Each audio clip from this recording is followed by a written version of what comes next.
Hello, Forge fans. Anthony Urciuoli with you. Match day preview, the one we've been waiting for all week. Forge FC on the road in our nation's capital to take on Atletico Ottawa with first place on the line. Match day is Saturday. Game time is at 6:30. Forge FC, 35 points. They are in second place right now in the CPL table, 3 points back of Ottawa. Atletico, though, has played 2 more matches. So Forge 3 points back, 2 matches in hand. Forge also tied with Pacific, who currently sits in third because they've played 1 extra match than Forge has. And Forge has a 1-point lead on Calvary. So Atletico, Forge, Pacific, Calvary all split by exactly 4 points from 1 to 4. Those are your playoff clubs. Now, unless something spectacular happens, Valor on the outside right now. There's 7 points out of that 4th and final playoff spot. So, right now, let's just focus on those top 4, specifically the 2 at the top, Ottawa and Forge. How did Ottawa get here? I don't think anybody predicted that Atletico Ottawa would be not only at the top of the table now, but they've spent time up there during multiple periods during this CPL season. And right now, this was a team that we thought maybe playing a little over their heads, maybe not as good as their record would indicate. I mean, they've proven it. Let's just look at their last 2 matches. Atletico, knowing that they need to ramp things up in order to finish at the top of the table, have delivered. They won at Calvary 3-0. They beat Halifax 3-2. So that's 2 matches in a row. A club that was not expected to score much. I mean, that was expected to be their downfall. They've scored 6 goals in their last 2 matches. And they've won 3 out of the last 4. Forge FC trending in a different direction after a 6-game winning streak. Now, Forge FC, not only did they win 6 in a row and just look like they were cruising into that top spot, they were 6-0 and outscoring opponents 17-3. I mean, almost 3 goals per match they were scoring, giving up less than 1. You know, they're giving up a goal every other game, essentially. So it was a very impressive run. Not the most sustainable. I think anyone that looks at that record and what they were doing, as good as Forge is, that was an unbelievable run they were on. Since then, 2 losses in a row, outscored 4-2. Some costly loss at home to York United, potentially. And, you know, Ottawa is fired up and they're at home and they want to show their supporters that they can be champions. And what a way to do it. What better way than to do it with Forge FC in your town, in your stadium, and beating them in front of your home fans. Forge, of course, have other ideas. Bobby Smyrniotis, head coach of Forge FC, called their last match against York last weekend at home, which was resulted in a 3-1 loss. Forge's worst match in 4 years since the club's been around. The last time he said that was also this season. It was after the loss to CF Montreal on the road. They lost 3-0 there. This one against York, it was different. It just, you know, you were at least in that match against Montreal, you were on the road. Sure, they didn't play well, but that was a very difficult environment. The team was still kind of feeling their way out, filling out their new roster components, and hadn't quite hit their groove yet. The match against York, after, you know, Forge had lost the previous match in, you know, a match that they really, really wanted against Calvary, you know, Forge ended up dropping a 2-1 decision at Calgary and then hoping to bounce back, getting another opportunity the following week to secure, to get yourself alone in first place and to you know, win the 905 Derby and get some redemption for that disappointing loss to Calvary. And Forge just simply played terribly. I mean, there were some good things early, especially, but as soon as York scored the opening goal, they scored it about 7 minutes in, Forge just looked like a different team after that. The tempo wasn't there, the energy wasn't there, so they're looking to rectify that. And one thing you'll know, after that match against Montreal, when they did lose 3-0, and at that time they said it was their worst loss in franchise history, boy, did they respond. I mean, they responded as better than anyone could have maybe hoped. So an opportunity to do that again. Sometimes losses can be blessings in disguise, especially when Forge still control their own destiny. Forge, only Forge, will decide whether they want to finish in first place or not.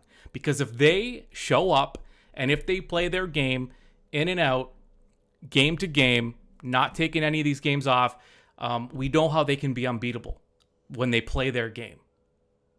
And so maybe those 2 losses, especially the one against York at home, is going to be, it's just going to ramp things up a little bit. Now, I spoke to head coach and technical director Bobby Smyrniotis this week, and I'm surprised Ottawa's this good, but Bobby wasn't. Not necessarily, because if you look at the history of things, you could say they weren't performing well last year, but they're a totally different team. They're a veteran team, a lot of older players, players with experience in this league who have come in from different teams playing in the league. So I think they've put together a team that's resilient, that defends very well. Doesn't give a lot to the opponents. You look at their last game against Cavalry. They haven't entered the opponent's half many times, but they've won 3-0. So they found a recipe to get results, and that's working for them. And I think in this league, with any team, if you stick to some tactical principles in the long term, it pays out for you. And I think that's what's happening with them. So we know Ottawa's going to defend. We know they're going to defend as well, probably better than anybody in this league. But how are they scoring? They're taking advantage of their opportunities. They're waiting for mistakes, and their counter has been spectacular. And when they do get into scoring positions, the Ottawa leads the league right now in successful 1v1s. So they have the quality to take guys on. They have enough quality one-on-one to take you on and to make you pay if you do make a mistake and you're stranded on an island. If you're a defender having to go one-on-one against some of these Ottawa players, there's enough quality there that they can be a handful. So, once again, if you're Forge FC, I feel like we say this every week, but if they don't beat themselves, if they can play relatively mistake-free, they're in a pretty good position. But Bobby talked about this last match in that last loss. Tempo, energy, Forge has to play with it. They have to use their press, they have to force mistakes, and they have to create turnovers, and they really want that first goal. But we'll hold off there because 3 keys to the match is dropping very soon. So stay tuned for that, and we'll get more in depth on what Forge needs to do to claim victory. Big news out of the CPL today, and I should mention, we will be joined shortly by Gordon Smith, who's the color commentator. He calls Atletico Ottawa matches for the radio broadcast on TSN 1200. He's been a guest with us before. He will join us again, and we'll talk more Ottawa.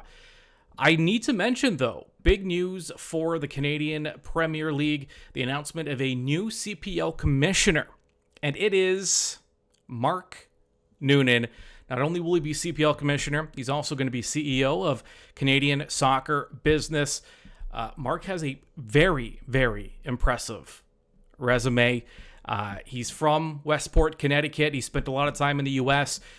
He was the chief marketing officer for the United States Soccer Federation. He helped develop the U.S. soccer brand, a key figure in the successful marketing of the U.S. national women's team that won the 1999 FIFA Women's World Cup. He's worked for Major League Soccer. He's worked in Africa. He's a soccer guy. He's a sports guy. He's a marketing guy, which we'll have to see how this plays out, but that's pretty good news for the CPL. Anything that has to do with marketing, branding when you're a new-ish league is a good thing. So looking forward to meeting Mark and talking to him, because that's the other part of this. Mark Noonan will be a guest right here with me, and I believe Jessica Lisi is also going to be joining us, my co-host, and we're gonna talk to Mark. And we'll get his feelings on the league, his vision going forward.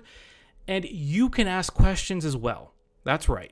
Send your questions before Monday, August 29th. Email your questions for the new commish to matchday@forgefc.ca. Questions, comments, we'll ask him directly, and you can hear the answer for yourself on YouTube, on Spotify, wherever you get your podcasts, and both your visual and audio content. So with that, we will bring in Gordon Smith, color commentator for Atletico Ottawa, covering the club for TSN 1200. So before we get to the first place battle between Ottawa and Forge, Hmm. big news coming out of the CPL with a new commissioner. Any thoughts? Not really. I mean, other than it was probably about time. We'd been sort of going along for a wee while, and I think, in all honesty, it kind of sort of dropped off the radar of a lot of people with the season sort of reaching a crescendo in the sort of last 7 or 8 games for a lot of teams. But decisions made.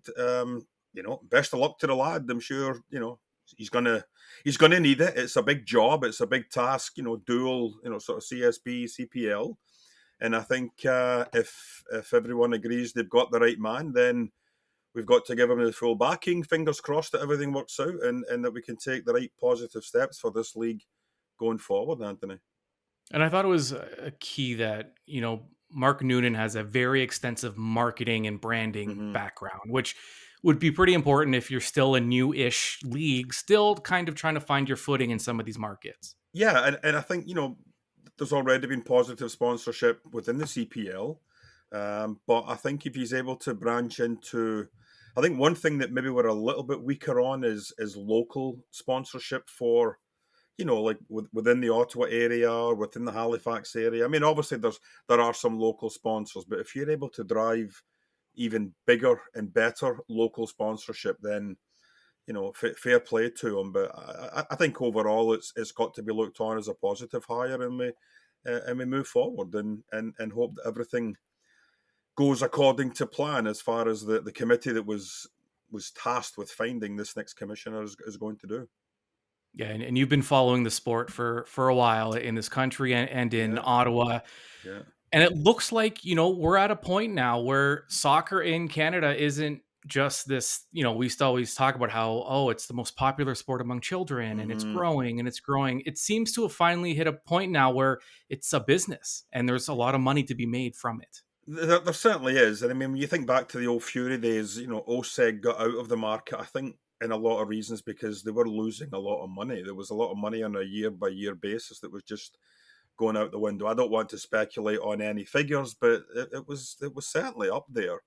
And I'm assuming when they made the pros and the cons list, the cons far outweighed the staying in football, so to speak. And it was just a case of let's cut our losses and move on. And of course, Jeff Hunt and Atletico Madrid came along, and sky's the limit. We're moving on. But you're right.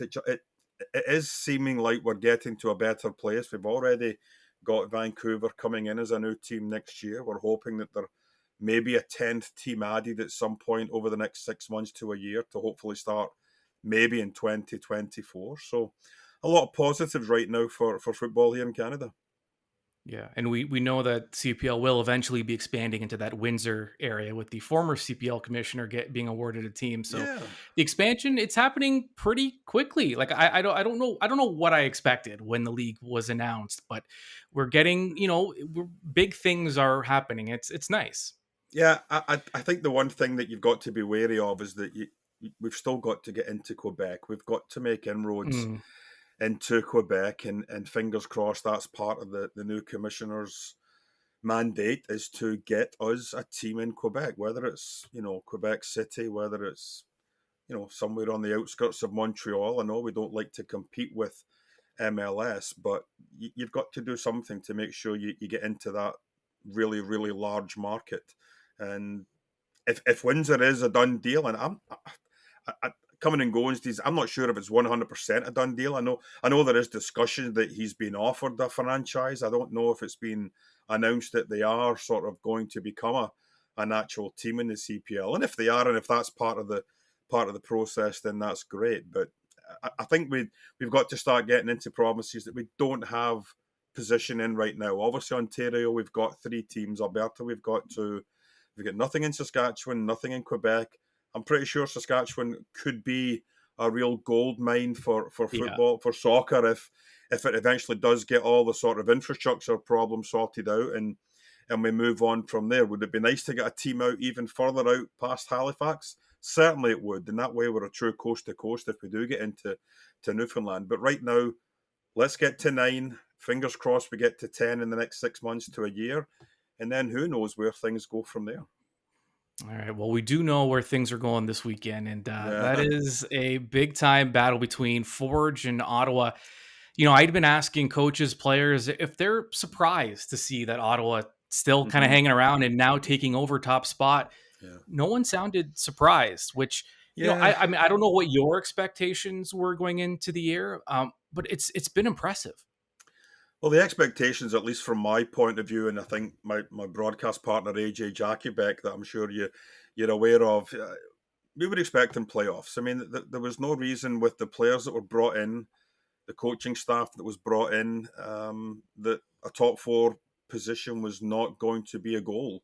Well, certainly was a goal, but it wasn't going to be a reality. And the season has played out the way I think a lot of us thought, up there challenging, maybe a little bit surprising that we're challenging for first place in that number one seed overall for home advantage all the way through the playoffs. But I think right now, when you look at the position they're in a really good spot. I did some calculations.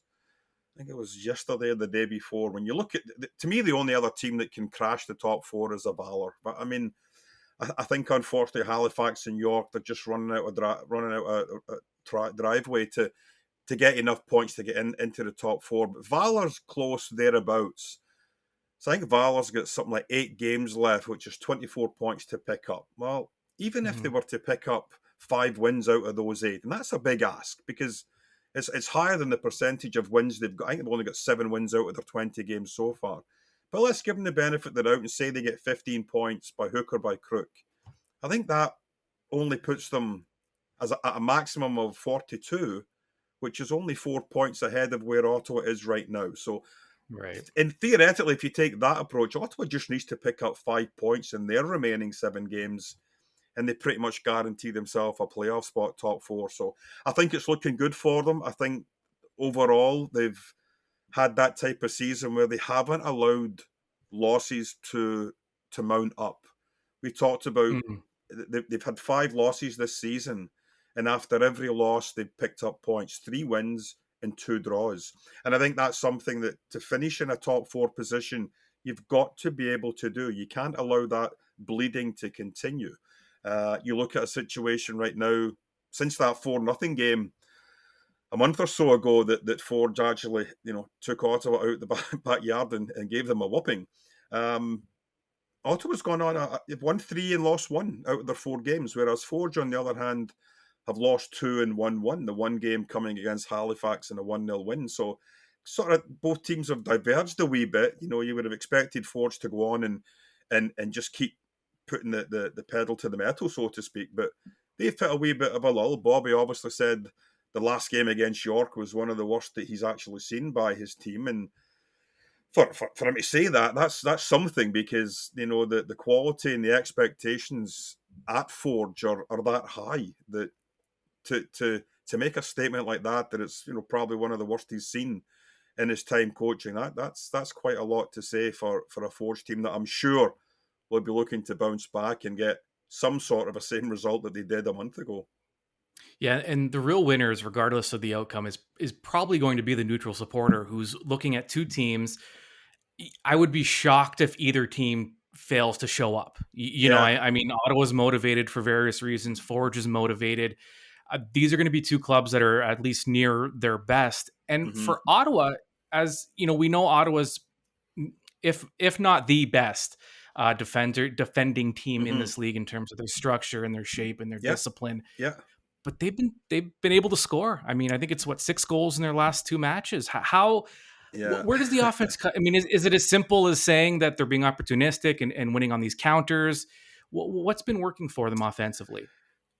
I think when you look at the bigger picture, defensively, which is what has gotten them through these first, I would say, 3 or so months, and then this little run they've gone on, as you said, 3 against Halifax, 3 last weekend against Cavalry, and it's a situation where they're a little top heavy. I think the top scorers are Ollie Bassett, Brian Wright, and I think it's Tabla's the third one. I can't quite Yeah, remember off the top of my head. yeah, it's Tabla. Those Yep. those 3 players have scored something like 75% of Ottawa's goals this season. Is that a good thing? Yes, it shows that you've got 3 guys that are on fire. Could also be a bad thing in that if those guys are not having a good game, where is the secondary scoring, so to speak, going to come from? But right now, I don't think head coach Carlos Gonzalez is worried about that. He just knows that he's got his team playing the way he wants. And now they're starting to score goals, as you said, which can only be good as they head into these final 7 games and hopefully a decent run to the title in the playoffs. But I think one of the key things, and when you think back to that game against Forge, the 4-0 game, Forge had 4 shots on goal. They scored every single one of them. Ottawa also had 4 shots on goal, but obviously couldn't get the ball in the back of the net. That afternoon, I think Bobby had his tactics spot on. They were making runs in behind that back line of Ottawa. They weren't getting picked up. They were making runs down the channel, diagonal balls. Becker was throwing them up and over the top. So when you look at a game plan, you could not have scripted it any better for Forge when they went out and played that 4-0 game. However, at 1-0, the key moment of the game with the penalty kick that was not given, that could have changed. I think it was early in the game, 20 some odd minutes. Wasn't to say that Forge wouldn't have gone on and still won the game very comfortably. But at 1-1, it would have given, the fan base a little bit more impetus, the team a little bit more energy. And it's funny, I watched the highlights of that game again today. And at that incident, Tissot gets a shot away, keeper makes a good save, palms it away to the left, and then Tissot continues his run, gets there first, the player does make contact with him.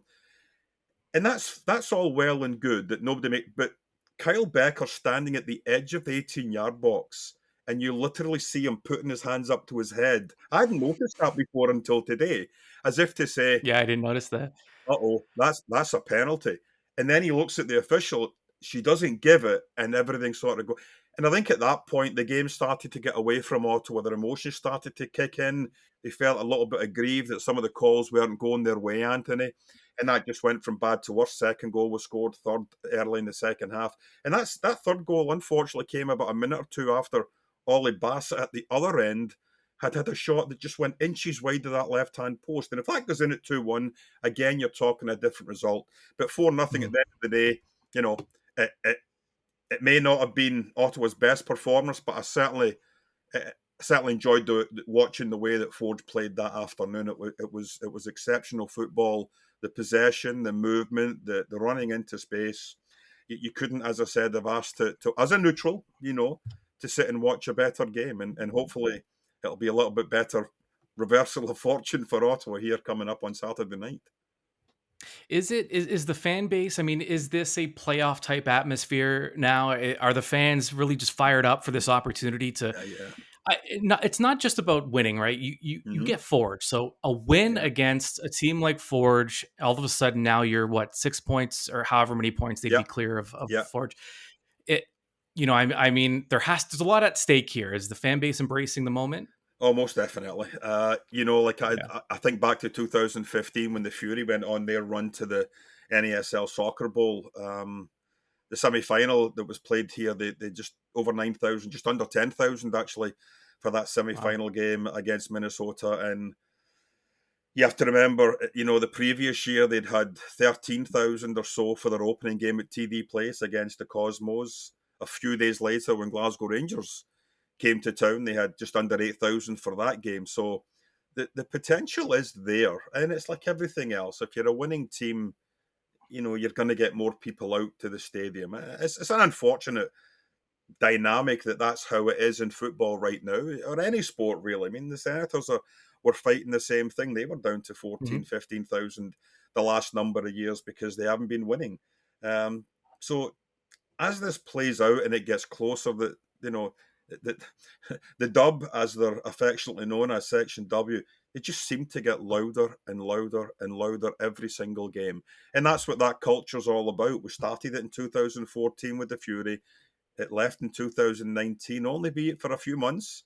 And in 2019, we came back with, 2020, we came back with the Atletico. And fingers crossed they are able to will this team into a playoff spot, Anthony, here in 2022. And who knows, maybe a championship preview in Ottawa this weekend. It could be. Which would be a great match. Yeah, and I mean, you look at the top of the table. I mean, those top 4 teams have really been separating themselves over the last sort of month. I mean, Valor's tried to hang on there, and then, they have a poor result, and it just seems to put them back where they drop points, other teams pick up a point at least or 3, and that, that sort of makes it difficult for them. If they're looking to try and catch up, they're still, a bunch of points behind the 4th place team. So good luck to everybody, but we're certainly hoping that Ottawa's able to continue their good form over this last sort of 6 weeks and continue it into the final 7 games. Yeah, and the other side of this, when a loss in this league can be extra costly because the teams are so tight. It's, these are 6-point swings going on a weekly basis. So it should be an exciting stretch down to the finish line. Gordon Smith, thank you so much. You'll be welcome. Calling the game.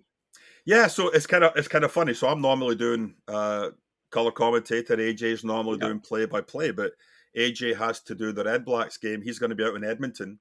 And their game's at 7:00, so I'm actually filling in doing play-by-play. So that'll be it's not new to me. I've done play-by-play before for online streaming for both Carleton and University of Ottawa, as well as national championships. So it's not something that's new to me, but certainly I'll have someone else in the colour commentary seat with me, and fingers crossed everything goes well. But above all else, I think, as you said, from a neutral standpoint, you're looking for a good game.